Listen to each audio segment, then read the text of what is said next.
हाँ महोदय, चलिए। अजामेकां लोहितशुक्लकृष्णां बह्वीः प्रजाः सृजमानां नमामः।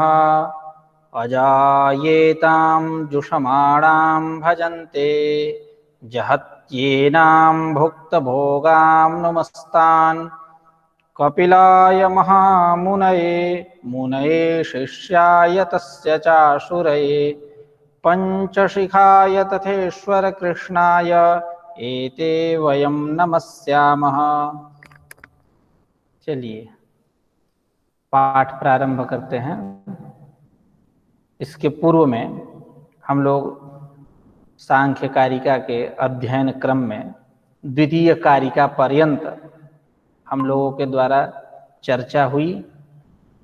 आज तृतीय कारिका के ऊपर चर्चा करेंगे। वो तृतीय कारिका है मूल प्रकृतिरविकृतिर महदाद्याः प्रकृति विकृतयः सप्त षोडशकस्तु विकारो न प्रकृतिर्न विकृतिः पुरुषः। यह इस कारिका के निरूपण से पूर्व आचार्य वाचस्पति मिश्र एक अवतरणिका बना रहे हैं। इनकी यह विशेषता रही है कि कोई भी कारिका संभवतः प्रायः जितनी कारिकाएं हैं, एक दो कारिकाओं को यदि छोड़ दिया जाए तो सबके पूर्व एक अवतरणिका बना है, इनके द्वारा बनाया गया। उसी अवतरणिका पर हम लोग पहले चर्चा करेंगे, उसके बाद कारिका पे आएंगे। अवतरणिका है तदेवं प्रेक्षावद अपेक्षितार्थत्वेन शास्त्रारंभं समाधाय शास्त्रम् आरभमाणः श्रोतृबुद्धि समवधानाय तदर्थं संक्षेपतः प्रतिजानीते।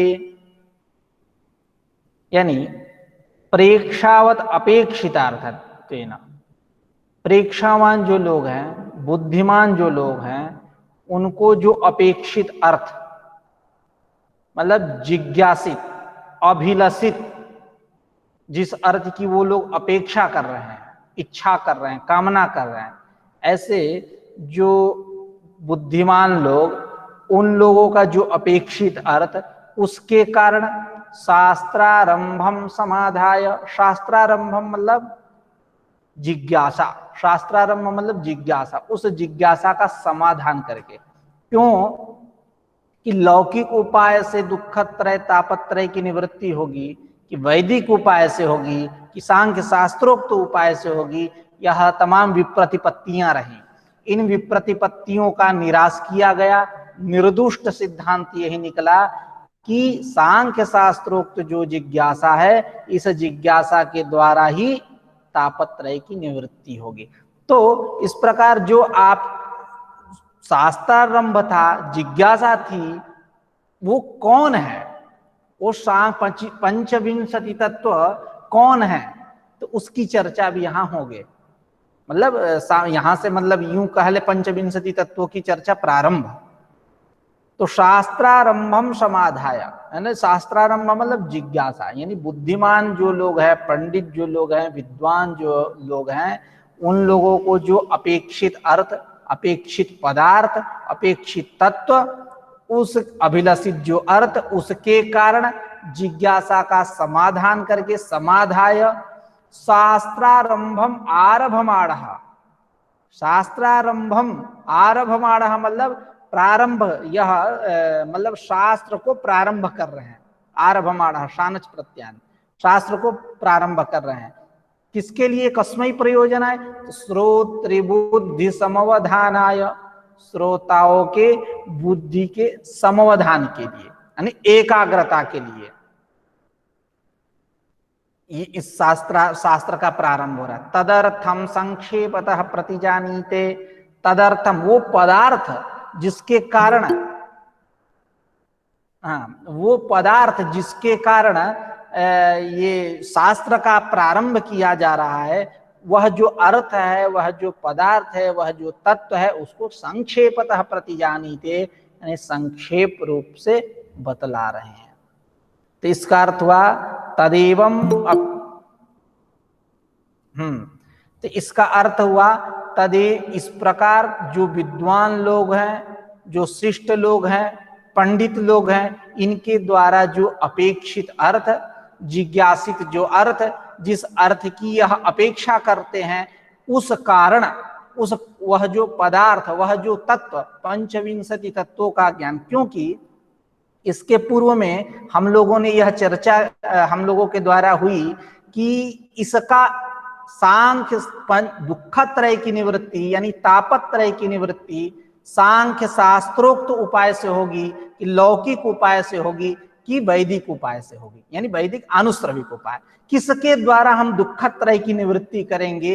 एतद विषयक विप्रतिपत्तियां रही। उन विप्रतिपत्तियों का निराश करते हुए निर्दुष्ट सिद्धांत यह निकला था कि जो सांख्य शास्त्रोक्त उपाय है, उस उपाय के द्वारा ही हम दुखत्रय की निवृत्ति करेंगे, नान्यः कश्चन अन्यः पंथा, कोई दूसरा भिन्न मार्ग नहीं है। यह बात स्पष्ट हुई थी।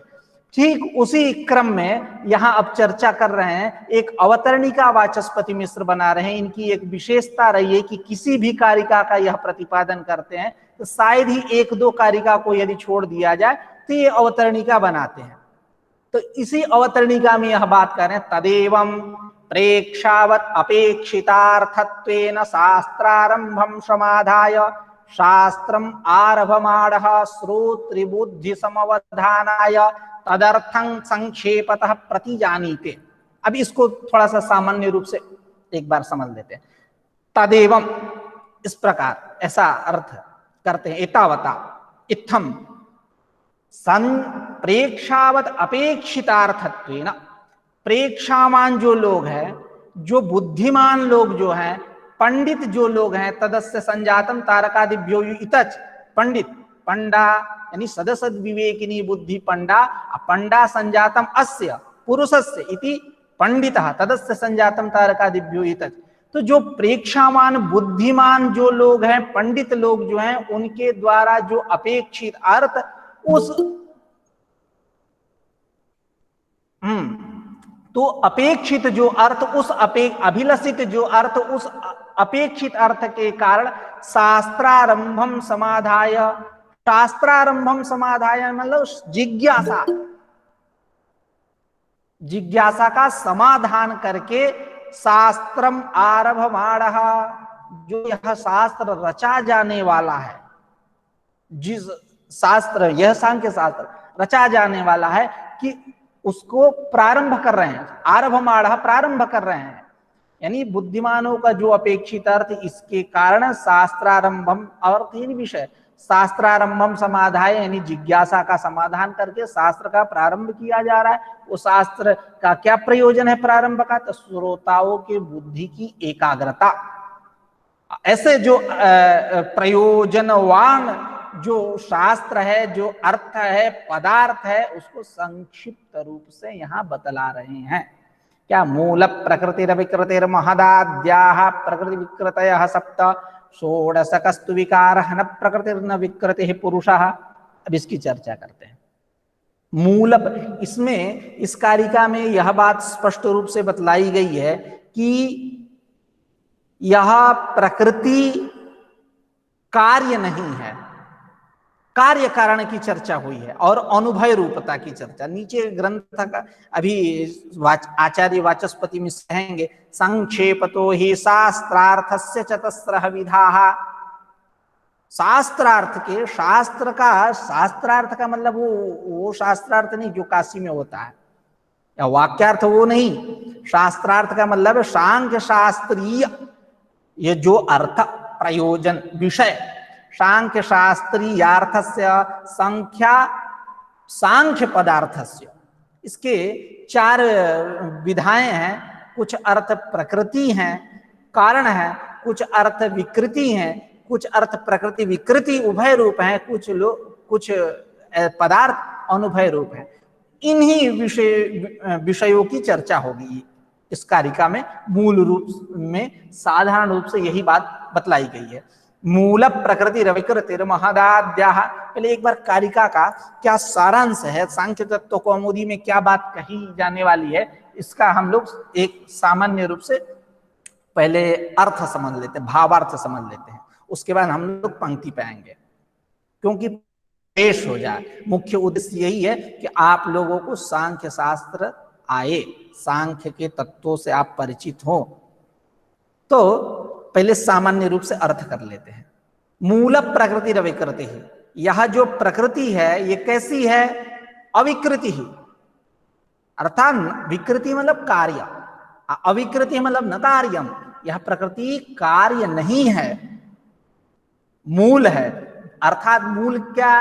विश्वस्य कार्य संघातस्य सा मूलम, ऐसा कहेंगे कि जो कार्य संघात है, संपूर्ण जो प्रपंच है उसका वह मूल है प्रकृति। मूल प्रकृति रविकृति ही महदाद्या प्रकृति विकृतयः सप्त, और जो महत्तत्वादि हैं, महत्तत्व अहंकार और पंच तन्मात्राएं, शब्द स्पर्श रूप रस गंध, यह जो 7 हैं कैसे हैं? प्रकृति विकृतयः, कारण भी हैं और कार्य भी हैं, उभय रूप है। और षोडशकस्तु विकारः, षोडशकः मतलब षोडश संख्या परिमितः गणः इति षोडशकः, षोडश संख्या वाला, परिमित नापा गया, एकदम संख्या में यहां नाप दिया, वो लीटर में नहीं, संख्या में। षोडश संख्या परिमितः गणः षोडशकः मतलब षोडश संख्या वाला। कौन? पंच ज्ञानेन्द्रिय, पंच कर्मेंद्रिय, एक मन और पंच महाभूत, यह 16 हो गए। 11 5 16। यह जो है विकारः मतलब कार्य, हम कार्यम केवल कार्य है। न प्रकृति न विकृति ही पुरुषः, पुरुष जो है यह न प्रकृति है न विकृति है, न कार्य है न कारण है, न कारण है न कार्य है, अर्थात अनुभय रूप है। इसी बात को आगे आचार्य वाचस्पति मिश्र कहेंगे कि जो सांख्य शास्त्रीय पदार्थ हैं इनकी 4 विधाएं हैं। कुछ अर्थ क्या होते हैं? प्रकृति हैं, कुछ अर्थ विकृति हैं, कुछ अर्थ जो है प्रकृति विकृति हैं, कुछ अर्थ अनुभय रूप है। तो ये जो प्रकृति विकृति की बात हो रही है ये क्या चीज है, इसको समझते हैं। तो प्रकृति यानी कारण और विकृति यानी कार्य। यानी यह जो प्रकृति मतलब प्रकृति प्रकृति है, प्रकृति प्रकृति है मतलब मूल प्रकृति है, अर्थात विश्व से कार्य संघात से मूलम। आगे कहेंगे आचार्य वाचस्पति मिश्र, प्रकरोति इति प्रकृति, अर्थात जो प्रकरोति का अर्थ क्या है? संपादयति, मतलब जो अपने मतलब यह जो प्रकृति है इस संसार का परिणामी उपादान कारण है। कैसी उपादान कारण है?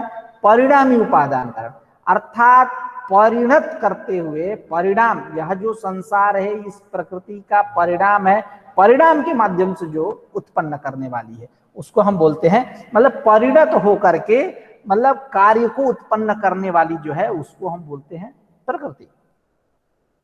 यानी सत्व रजस तमसाम साम्यावस्था, सत्व गुण रजोगुण और तमोगुण की साम्यावस्था, मतलब ये तीनों गुण इसमें साम्य है, बराबर में है, लेवल में है, न न्यूनम नापि अधिकम, साम्यावस्था है एकदम। समुद्र किसी का नहीं है, उस अवस्था में सब बराबर है। सर्वे समानांकाः सर्वे उत्तीर्णाः इतिवत, ऐसा समझ जाइए। सत्व रजस तमसाम साम्यावस्था, विश्व से कार्य संघात से सामूलम। यह प्रकृति कैसी है कि जो कार्य संघात है, विश्व है यह कार्य है, उत्पन्न हुआ है, शादी है, अनादि तो है नहीं। तो विश्व से कार्य संघात से सामूलम, सा प्रकृति ही मूलम, वह प्रकृति क्या है? मूल है। विश्व से कार्य संघात से सामूलम न तस्याह मूलांतरम, उसका कोई मूल नहीं है, क्योंकि उसका यदि मूल हम ढूंढने लगे तो अनवस्था प्रसंगात, अनवस्था हो जाएगा, अनवस्था हो जाएगी। इसलिए वह मूल प्रकृति है। मूल प्रकृति मतलब मूलं चासौ प्रकृतिश्चेति मूल प्रकृति ही, अर्थात वह प्रकृति केवल मूल कारण है, कार्य नहीं है। और जो महदादि हैं, महत्तत्व अहंकार और पंच तन्मात्राएं, ये कार्य भी है और कारण भी है। कैसे? तो महत्तत्व को ले लेते हैं। महत्तत्व जो है ये किसका कार्य है? यानी कार्य यानी उत्पन्न, किससे उत्पन्न हुआ? तो प्रकृति से उत्पन्न हुआ। और कारण किसका है? तो इसके बाद वाला जो है उसका कारण है। इसके बाद वाला कौन है? अहंकार, उसका कारण। यानी यानी महत्तत्व क्या हुआ, कारण भी हुआ और कार्य भी हुआ। कारणत्वेनापि तस्य उपाख्यानं भवति, कारणत्वेनापि च तस्य उपाख्यानं भवति, तत्र द्विविधा गतिः। ठीक है, तो इस प्रकार कार्य कारण, इसलिए कहे मूल महदाद्याः प्रकृति विकृतयः शब्द, ये सेम स्थिति सातों में। अहंकार पे आते हैं। अहंकार जो है किसका कार्य है, पहले कारण करते हैं। कारण किसका है, तो षोडश का गण, इसका पंच ज्ञानेन्द्रिय, पंच कर्मेंद्रिय, मन यानी एकादश इंद्रियां, यूं कह ले। मन भी यहाँ उभयेंद्रिय है, इंद्रिय मानते हैं, कुछ आचार्य नहीं मानते हैं अन्य दर्शनों में, खैर अलग विषय है ये। और पंच तन मात्राएं, इनके इनका यह मन क्या है, अहंकार क्या है,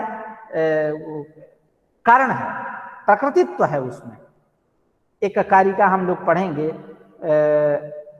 सात्विक एकादशक प्रवर्तते वैकृतादहंकारात् भूतादेस्तन्मात्रः सतामसः तैजसात् उभयम्, ऐसी कारिका हम लोग पढ़ेंगे आगे चल के। उसका क्या भाव है मैं बता दे रहा हूं। यह जो अहंकार से एकादश इंद्रियों की उत्पत्ति और तन्मात्राओं की जो उत्पत्ति हो रही है, यह त्रिगुणात्मक तो पूरा है, पूरा व्यक्त त्रैगुण्य है, त्रैगुण्य युक्त है, त्रिगुणात्मक है। तो जब अहंकार में देखिए कितना सूक्ष्म विवेचन है, ये भारतीय हमारी ज्ञान परंपरा मनीषा है। इतना सूक्ष्म विवेचन कौन करता है, क्या खाए हो ये भी बताने वाला हमारा शास्त्र है।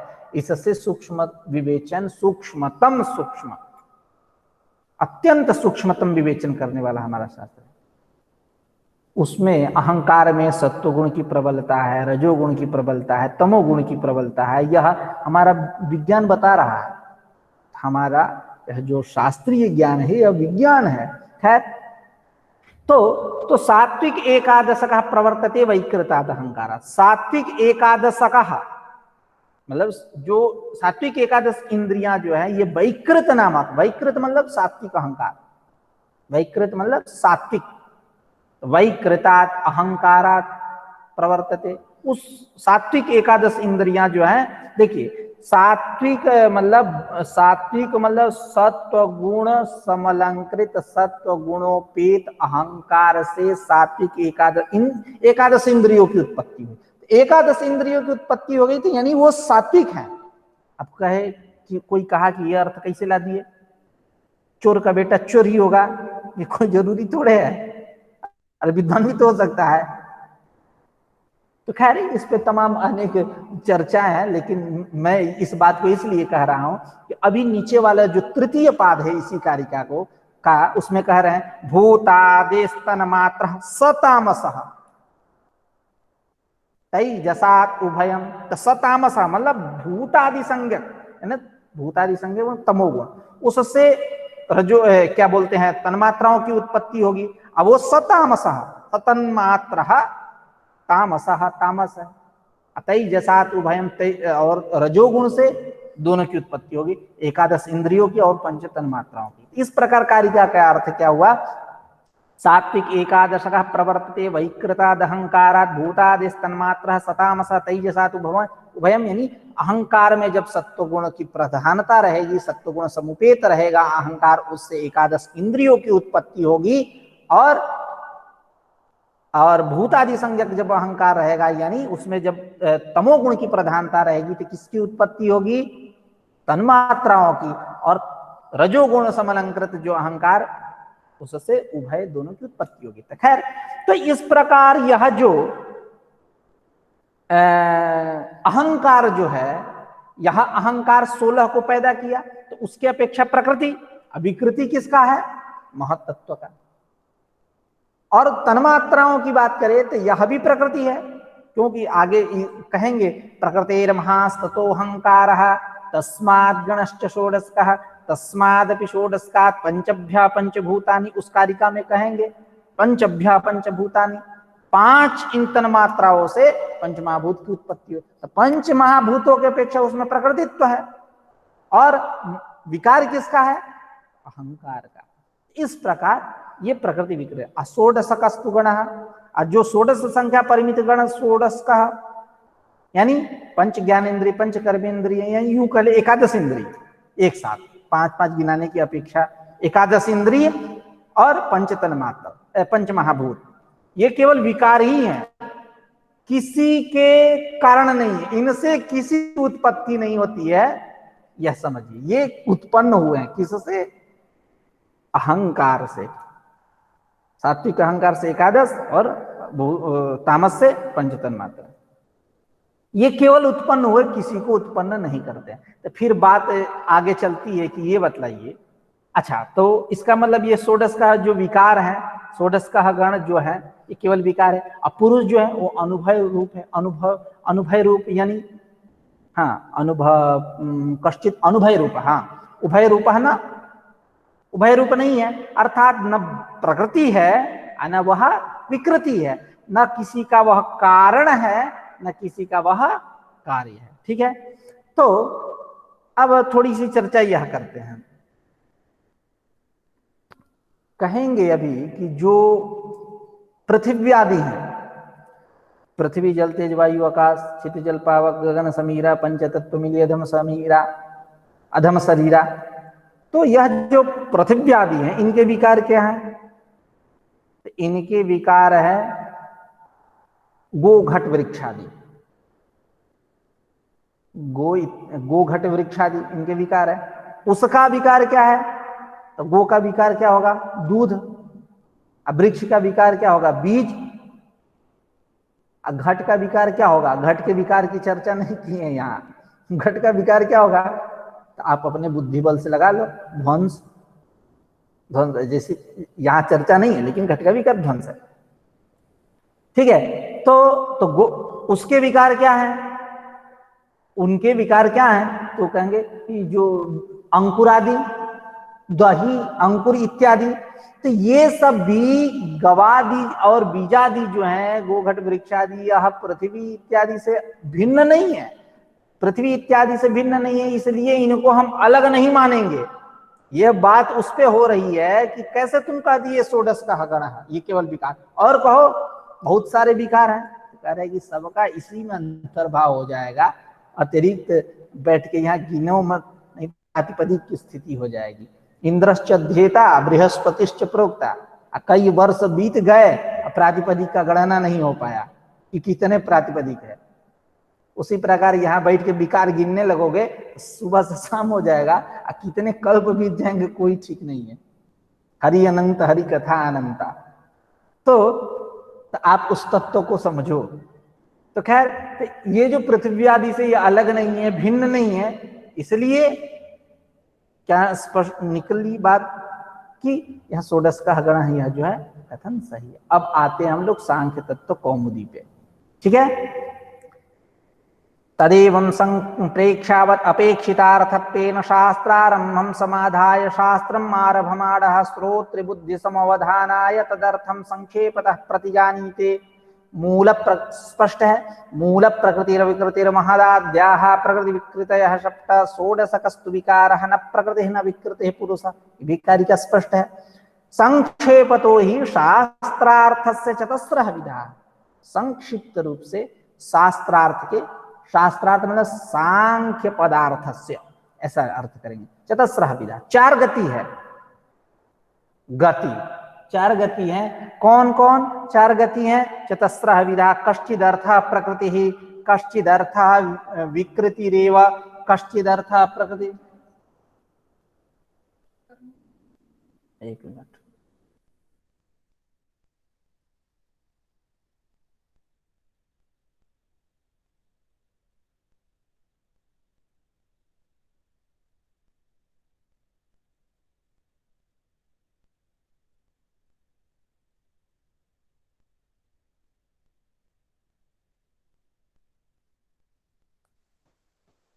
श्रेयांसी बहुविघ्नानि। चलिए खैर कोई बात नहीं। हाँ, तो कहाँ थे? हाँ, संक्षेप तो ही शास्त्रार्थ से चतस्रः विधा, सांख्य पदार्थ के चार गति हैं। जैसे नहीं बोलते हैं कि धन के कई गति होते हैं, उसी प्रकार इसके ये गति होते हैं। उसी प्रकार आप समझिए कि सांख्य पदार्थ की 4 गति हैं। क्या गति हैं? तो कश्चिद अर्थ प्रकृति रेव, कुछ अर्थ प्रकृति ही है, कारण ही है। कौन? तो केवल प्रकृति। कश्चिदर्थ विकृति रेव, कुछ अर्थ केवल विकृति, जैसे कौन? षोडशकः गणः, केवल विकृति। कश्चित प्रकृति विकृति ही, कुछ प्रकृति और विकृति, कारण और कार्य, जैसे कौन? महदाद्याः प्रकृति विकृतयः सप्त। और कश्चिद अनुभय रूप, कुछ अनुभय रूप है, उभय रूप न हो, अर्थात न कारण हो न कार्य हो। कौन है? पुरुष। तत्र का प्रकृति ही इत्युक्तम मूल प्रकृति विकृति ही रविकृति ही। प्रकृति क्या है? तो कह रहे हैं मूल प्रकृति रविकृति ही, यही यह प्रकृति। तत्र का प्रकृति ही, प्रकृति कैसी है, क्या स्वरूप है, बताओ कुछ। तो कह रहे हैं इत्युक्तम मूले कारिकायाम, कारिका में कहा गया है ग्रंथकार के सांख्यक ईश्वर कृष्ण के द्वारा, क्या? मूल प्रकृति रविकृति ही। यह प्रकृति कैसी है? अविकृति है, कार्य नहीं है किसी का। मूल प्रकृति प्रकरोति की प्रकृति ही, प्रकरोति की मतलब संपादयति। क्या संपादयति? मतलब आप यह, मतलब यूं कह ले कि यह जो प्रकृति है आप परिणत होते हुए कार्य को उत्पन्न करती है, परिणत होते हुए। जैसे मृत्तिका है, तो मृत्तिका है घट को उत्पन्न की, तो कैसे उत्पन्न की? आंख बंद करके उत्पन्न कर दी? कैसे देख कर, टुकुर टुकुर देख के उत्पन्न कर दी? नहीं, परिणत हो करके अपने आप को न्योछावर किया, तद मतलब यूं कह ले उस रूप में ढाला। यह परिणामी उपादानता प्रकृति में है, ऐसा इनका आचार्यों का मत है, सांख्याचार्यों का। या प्रकरोति प्रकृति ही प्रधानम सत्व रजस तमसाम साम्यावस्था, सत्व गुण रजोगुण और तमो गुण का साम्यावस्था।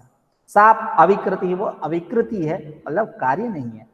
प्रकृति रेव इत्यर्थ, अविकृति है मतलब प्रकृति रेव इत्यर्थ, केवल कारण ही है। कस्मात् इत्यतः उक्तम मूले, क्यों, किस हेतु से?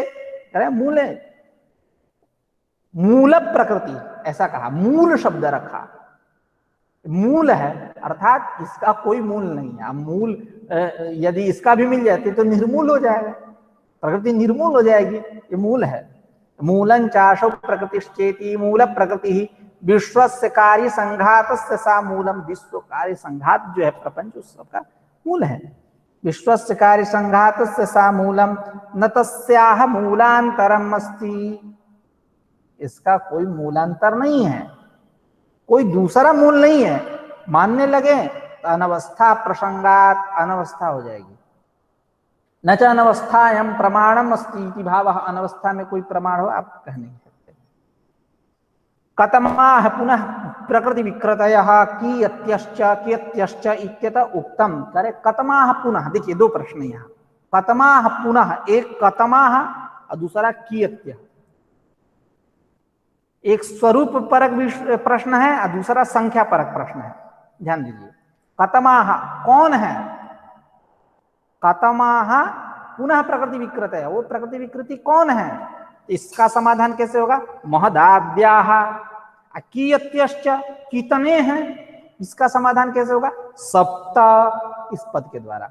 तो कतमाह पुनः प्रकृति विकृतयः, ये प्रकृति विकृति कितने, कौन है? और कियत्यश्च, इनकी संख्या क्या है? इत्यतः उक्तम, कहा गया मूल में कारिकाकार के द्वारा। महदाद्याः प्रकृति विकृतयः सप्त, ये जो महदादि हैं, यह महदादि प्रकृति विकृतयः सप्त, यह कारण भी हैं और कार्य भी हैं। ये कतमाह का प्रश्न रहा और सप्त के द्वारा कियत्यः, यह जो प्रश्न था उसका समाधान रहा। कतमाह का उत्तर क्या है? महदाद्याः प्रकृति विकृतयः, और कियत्यः का समाधान क्या है? सप्त इति। प्रकृति समास कर रहे हैं, प्रकृति विकृतयः में प्रकृतयश्च विकृतयश्च ताः इति प्रकृति विकृतयः सप्त, ऐसा द्वंद्व समास कर लीजिए। तथा ही महत्तत्वम अहंकारस्य प्रकृति विकृतिश्च मूल प्रकृति। महत्तत्व किसका? वही जो मैं शुरू में बात बताया उसी को अब ग्रंथकार की भाषा में हम लोग समझ रहे हैं, कुछ विशेष नहीं है। तथा ही महत्तत्वम अहंकारस्य प्रकृति। महत्तत्व किसकी प्रकृति है?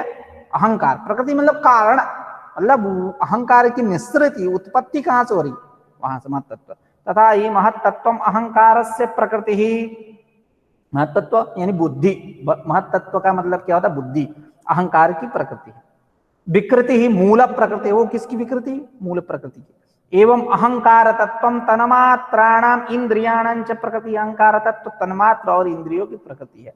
विकृतिश्च महतः, और महत्तत्व का वह कार्य है। कौन? अहंकार। एवं पंचतन मात्राणि भूतानाम आकाशादीनां प्रकृतयः विकृतयश्च अहंकार से। इस प्रकार जो पंचतन मात्राएं हैं, यह पंचतन मात्राएं पंचमहा जो भूत हैं, आकाशादि हैं, इनके प्रकृति हैं पंचतन मात्रा। विकृति किसके हैं? आकाशस्य अहंकारस्य, सॉरी अहंकारस्य, अहंकार के विकार हैं। कौन? पंचतन मात्रा। अथ का विकृति रेव कियति च। कह रहे हैं अब विकृति कौन है और कियति च, कितने हैं? तो कह रहे हैं इत्यत उक्तम, कहा गया कारिकाकार के द्वारा, षोडशकस्तु विकारः इति। अथ का विकृति रे, कौन कार्य ही है, कौन कार्य ही है, उस पे कह रहे हैं अथ का विकृति रेव कियति च, कितने हैं? तो कह रहे इत्यत उक्तम कारिकाकारेण षोडशकस्तु विकारः। षोडश संख्या परिमितः गण, षोडश का यह जो पंच ज्ञानेन्द्रिय, पंच कर्मेंद्रिय, मन और पंच महाभूत, यह षोडश। आगे कह रहे हैं षोडश संख्या परिमितो गणः षोडशकः। तू शब्द अवधारणे भिन्न क्रमः षोडशकस्तु। तू वहां आया, तो कह रहे हैं कि यह जो पहले बात कि तू को समझो, तू को समझो, तू मतलब अवधारणा, निर्धारणा। और यह एक दूसरी बात यह भी समझ लो कि यह भिन्न क्रम है। भिन्न क्रम है मतलब विपरीत क्रम में है, रखना चाहिए कहीं दूसरी जगह, रखा गया कहीं दूसरे जगह, यही भिन्न क्रम है। जैसे यहाँ जितने लोग हैं, धीरे धीरे संख्या कम हो रही है, सब धीरे धीरे संख्या कम हो रही है इसलिए कि सब विद्वान बन गए हैं। 2-3 पाठों में सब विद्वान बन गए। अब किसी सांख्य शास्त्री बन गया, अब सांख्य तत्वों को, पंचविंशति तत्वों को जान गया, अब मोक्ष मिल गया, सारा बोरिया बिस्तर बांध करके धीरे से घसक लिए हैं। खैर कोई बात नहीं, हमको पता है कि इसमें कौन रुकने वाला है कौन नहीं रुकने वाला। 2-3 लोग हैं जो रुकेंगे, 2 लोग पे तो मैं एकदम पूरा विश्वास रख सकता हूँ कि वो 2 लोग रुकेंगे, पढ़ेंगे, क्योंकि वो इसका महत्व समझते हैं। तो बाकी सब पल्लव झाड़ कथा वाली स्थिति है। पल्लव झाड़ कथा अब बता ही दे रहा हूँ, पल्लव झाड़ कथा क्या होती है। पल्लव झाड़ कथा जैसे वहाँ सत्यनारायण भगवान की कथा हो रही है, या भागवत की कथा हो रही है, देवी भागवत की कथा हो रही है, गरुड़ पुराण हो रहा है, या अन्य कोई हरे राम हरे कृष्ण हो रहा है। एक व्यक्ति था, कहा कि यार इतनी सारी मैटर मिल रहे हैं, बाद में कब मनुष्य योनि मिलेगा नहीं मिलेगा, सुन लो। तो वहां सत्यनारायण भगवान की कथा सुना, आसन लिया नहीं था, आसन तो लिया नहीं था, तो कहा कि बिना आसन के नहीं बैठना चाहिए। तो पत्ता तोड़ा, पल्लव किसलय आम का, और पैर के नीचे डाल दिया, यही हमारा आसन। यानी गमछा, मान लो गमछा झाड़ का था, पल्लव झाड़ का था की जगह पे गमछा झाड़ का था, गमछा बिछा लिया, बैठ लिया, आसन हो गया, बैठ गया, कथा सुना। फिर उसको धूलो लगे ऐसे झाड़ा, फिर आगे बिछाया देवी भागवत में, फिर वहां से ऐसे झाड़ा, फिर आगे गरुड़ पुराण में जाके सुन रहा। तो ये पल्लव झाड़ कथा है। तो खैर यहाँ को की संख्या गई जिसमें मैं स्वयं एक हूँ, 4 लोग हैं अब प्रतिभागी अभ्यर्थी। खैर कोई बात नहीं, संख्या हो या ना हो उससे हमको कोई मतलब नहीं है, आप लोग पढ़ो। हाँ, तो ये भिन्न क्रम पे चर्चा चल रही थी। तू शब्द जो है ये भिन्न क्रम में है, भिन्न क्रम में है यानी विपरीत क्रम है। तू शब्द का अर्थ क्या? अवधारण, निश्चय। अब विपरीत क्रम क्या है कि रखना चाहिए कहीं और। षोडशकः विकारः तू, ऐसा करना चाहिए, विकारस्तु कहना चाहिए, लेकिन तू को ला दिए पहले, षोडशकस्तु कर दिए, यही भिन्न क्रम है। निश्चय विकार एवं, यह केवल विकार ही है षोडश का, ये कारण नहीं है। तो तू को वहां रखना चाहिए, रख दिए हैं, ये पूर्व में थी भिन्न क्रम, उसी को कह रहा। अथका विकृतिरेव कियति च इत्यतः उक्तम षोडशकस्तु विकार इति षोडश संख्या परिमितः गणः षोडशकः तु शब्द अवधारणे भिन्न क्रमः भिन्न क्रम पंच महाभूतानि एकादशेन्द्रियाणि षोडशकः गणः विकार एव न प्रकृति इति। वो संख्या बता दिए कौन कौन इसमें सम्मिलित हैं, किनका गैंग है ये, तो बता दिए पंच महाभूत और एकादश इंद्रिय, यही षोडशकः गणः विकार एव विकार्य न प्रकृति इति, प्रकृति नहीं है। यद्यपि पृथिव्यादीनामपि गोघट वृक्षादयो विकाराः एवं तद्विकार भेदानां पयो बीजादीनां दध्यंकुरादयः तथापि गवादयो बीजादयो वा न पृथिव्यादिभ्यस्तत्वान्तरम्।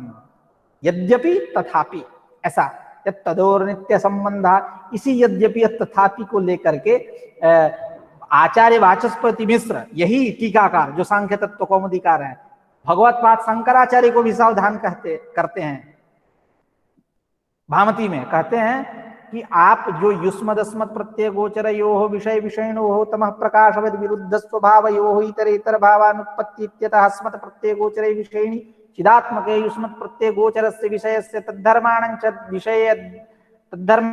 विषयाध्यासमित्येति भवितुं युक्तम्।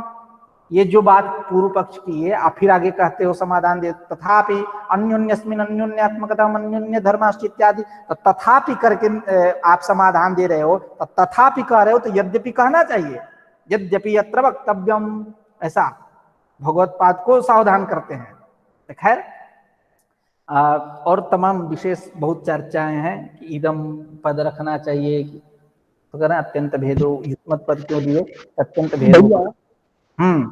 तत्पद यत पद की आक्षेप कर लेता है, अगर उत्तर पद में है, अगर प्रकरण चल रहा हो, काव्य प्रकाशकार इसका निरूपण करते हैं, वो बताते हैं कि अगर तत्पद है तो यत पद की वो आक्षेप कर लेगा, अगर प्रकरण प्राप्त हो तो यत पद की अपेक्षा नहीं करता है। हाँ, तो इसलिए वो आक्षेप करेगा ना, अध्याहार करेगा, आक्षेप करेगा यानी अध्याहार करेगा। तो आपको अध्याहार करने से बढ़िया है कि आप शब्दतः वहां रख दे, अध्याहार करेंगे तो ये क्या है, गौरव होगा ना एक तरह से। नहीं होता है भैया, वैसे जगहों पे दोष नहीं होता है, उन्होंने खुल के बताया, अगर प्रकरण प्राप्त हो या प्रसिद्ध अर्थ हो या अनुभव किए हो, एकदम वो यत पद नहीं करते, वो कर ही लेता है, वो इसमें कोई बात नहीं है। वहां है तथापि पद को देख करके यद्यपि पद करके इसका व्याख्यान किया जाता है जी। उसका अर्थ जब करते हैं, तथापि पद के द्वारा जो समाधान दिया गया उसको देख करके, तत्पद को देख करके यद्यपि करके उसका अर्थ करते हैं, अर्थ करने में कोई दिक्कत नहीं। तो जब आप यद्यपि करके अर्थ कर रहे हो, देखिए आपने यद्यपि पद को लाया जबकि नहीं है, अध्याहार के द्वारा लाए, तब आचार्य ने कहा कि अध्याहार, तो आपको पद दे देना चाहिए। जैसे आप यही देखो, यद्यपि पृथिव्यादीनामपि गोघट वृक्षादयः विकाराः एवं तद विकार भेदानां पयो बीजादीनां दध्यंकुरादयः तथापि गवादयो बीजादयो वा न पृथिव्यादिभ्यस्तत्वान्तर। अभी यहाँ यद्यपि तथापि दिया गया, तो इस प्रकार उनको वहां उस शब्द का उपाख्यान करना चाहिए, ऐसा आचार्य का कथन है। उसके प्रति क्या उनका आशय है, उनका आशय ये हो सकता है, हम लोग कल्पना कर सकते हैं कि आचार्य ने मतलब यूं कहे, आखिर कल्पना तो करेंगे ही, तो कल्पना करेंगे तो मानसिक गौरव है, उस मानसिक गौरव से बचने के लिए आपको यद्यपि शब्दों का उपादान आनुपूर्वी रख देना चाहिए, ऐसा आचार्य का आशय है। वो तो अर्थ करते हैं तो लाते ही हैं अर्थ, यद्यपि करके अर्थ लाते हैं और तथापि करके उसका समाधान देते हैं। लेकिन शब्द की बात आ रही है कि शब्द का उपाख्यान कर देना चाहिए। आप अर्थ ले ही रहे हो तो शब्द कह दो, अन्यत्र ये कोई बड़ी बात नहीं है। आप स्वयं कई जगह कहोगे यद्यपि तथापि, ठीक है, तो ऐसा कहते हैं आचार्य वाचस्पति मिश्र। लेकिन अब उसी प्रसंग में थोड़ी सी चर्चा कर लें। अब प्रसंग चल गया, पंक्ति का पढ़े, पंक्ति अभी हम लोग पढ़ेंगे, जा नहीं रहे हैं, लेकिन एक थोड़ी सी चर्चा। हमारे गुरुजी क्या कहते हैं इस पे, ये सुन लीजिए। हमारे वेदांत वाले गुरुजी कहते हैं कि देखिए, म्यूट कर लेना, आवाज आ रही है। हाँ, हमारे वेदांत वाले गुरु जी कहते हैं कि जो बड़े लोग होते हैं, बड़े लोग मतलब बड़े लोगों का कथन तात्पर्य यहाँ क्या है, वृद्ध, ज्ञान वृद्ध, ऐसा वो पूर्व पक्ष नहीं करते, पूर्व पक्ष नहीं करते। भगवत पाद शंकराचार्य कितने बड़े आचार्य हैं, यदि वहां यद्यपि दे दिया जाता तो यह होता कि भगवत पाद शंकराचार्य ने इस ग्रंथ का प्रारंभ पूर्व पक्ष से ही किया, यद्यपि पद दे दिया, पूर्व पक्ष से ही इसका प्रारंभ किया। यद्यपि दे देते, भले आप निकाल लो वो पूर्व पक्ष ही है, पूर्व पक्ष ही हो, लेकिन यद्यपि और तथापि पद का प्रयोग जो होता है पूर्व पक्ष और उत्तर पक्ष में होता है। यद्यपि करके पूर्व पक्ष होता है और तथापि करके समाधान दिया जाता है। यदि भगवत पाद शंकराचार्य वहां यद्यपि पद दे देते तो क्या हो जाते, भगवत पाद शंकराचार्य के पांडित्य में इत्यादि में न्यूनता, मतलब कल्पना करते, आती नहीं आती न्यूनता ये अलग विषय है, लेकिन वो सबसे अलग हटके हैं। शंकरम शंकराचार्यम केशवम बादरायणम सूत्र भाष्य कृतौ वंदे भगवंतो पुनः पुनः। स्वयं महादेव हैं, काशी विश्वनाथ हैं स्वयं, उसके वो अवतार पुरुष हैं। इसलिए ऐसा हमारे गुरु जी कहते हैं कि वो उन्होंने यद्यपि पद नहीं दिया, आप भले उसकी योजना आप कर लो, ठीक है। तो अब आते हैं हम लोग प्रकृति में। यद्यपि पृथिव्यादीनाम अपि गोघट वृक्षादयः विकाराः, कह रहे हैं कि यद्यपि पृथिव्यादि जो है इनके गो घट वृक्ष इत्यादि विकार हैं, एवं तद विकार भेदानाम पयोबीजादीनाम तो एवं तद विकार भेदानाम पयोबीजादीनाम दध्यंकुरादयः, कह रहे हैं तो उनके जो विकार भेद है कौन है, तो गो का विकार क्या होगा, पय होंगे, वृक्ष का विकार क्या होगा, बीज। घट को छोड़ दिए यहाँ, करें घट का कोई विकार नहीं है, लेकिन आप बुद्धि बल से आप लगा सकते हो कि ध्वंस जो है उसी का विकार है। खैर यहाँ जो ये भी कह सकते हैं कि गो और वृक्ष ये दोनों सजाती हैं, अब घट उसमें आ गया एक विजाती है, घट विजाती है क्योंकि यह मतलब वो चेतन से उत्पन्न हो रहे हैं। चेतन गो से दही पय जो है चेतन से साक्षात उत्पन्न होते, चेतन निःसृति हो रही है वहां से, वृक्षादि की भी, लेकिन घट चेतन निःसृत नहीं, मृत्तिका से आ रहा है। तो ऐसा करके भेद सजाती विजातीय कर लीजिए, खैर कोई बात नहीं, उसका विकार ध्वंस है, ठीक है। तो यद्यपि पृथिव्यादीनाम अपि गोघट वृक्षादयः विकाराः एवं तद्विकार भेदानाम, उसके जो विकार भेद कौन, पयो बीजादीनाम, और उसके विकार भेद कौन, दध्यंकुरादयः है, इनको कथन करना चाहिए। कैसे कह दिए षोडश का विकार, अरे ये सब भी तो विकार है।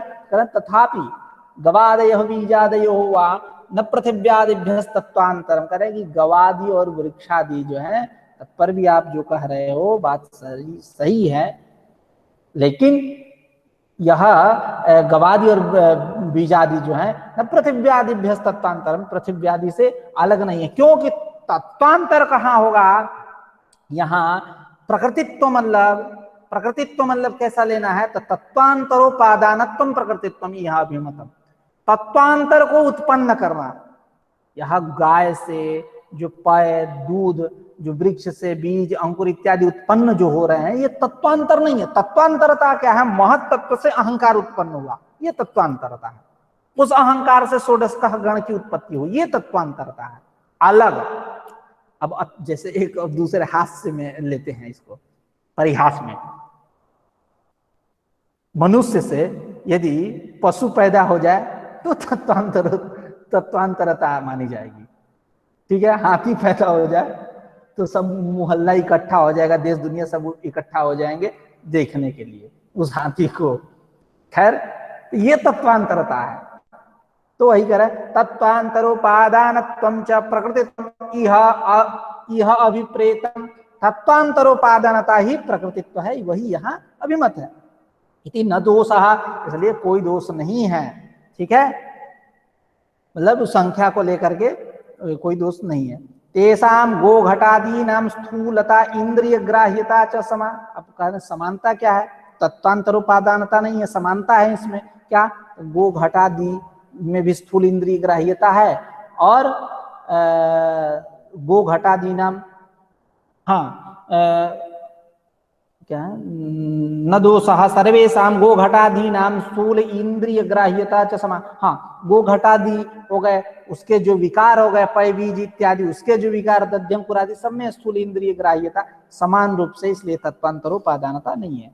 हाँ, तत्वांतरोपादानत्वं च प्रकृतित्वं इह अभिप्रेतम न दोषः सर्वेषां गो घटादीनां स्थूलता इंद्रिय ग्राह्यता च समान इति न तत्वांतरम अनुभय रूपमाह कश्चिदर्था अनुभय रूप, जैसे पुरुष उभय रूप न हो, प्रकृति न हो विकृति न हो, न प्रकृति है न विकृति है पुरुषः, यह पुरुष कैसा है? न प्रकृति है न विकृति है, एतत् सर्वम उपरिष्टात् उपादेयते। इन सारी बातों का ग्रंथकार के द्वारा आगे उपादन किया जाएगा, प्रतिपादन किया जाएगा, निरूपण किया जाएगा।